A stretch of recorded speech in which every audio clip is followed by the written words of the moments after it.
5 minutos del Espíritu Santo. 7 de septiembre. Es bueno dejar entrar al Espíritu Santo en toda nuestra vida, no para que nos ayude a descubrir qué debemos hacer o decir, sino también para que nos haga ver cuál es la manera de hacerlo o de decirlo, cuál es el estilo y la modalidad que más nos conviene imprimirle a nuestros actos. Podemos pedirlo con las palabras del cardenal Verdier.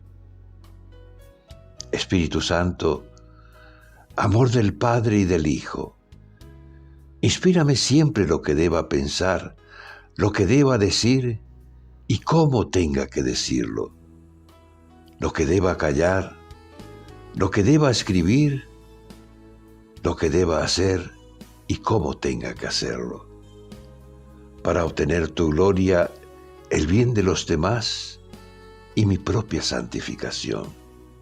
Amén.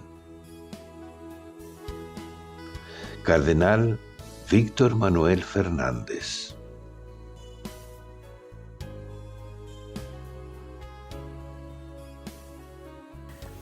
¿Te gustó el video? Danos un like, un dedito hacia arriba porque te gustó.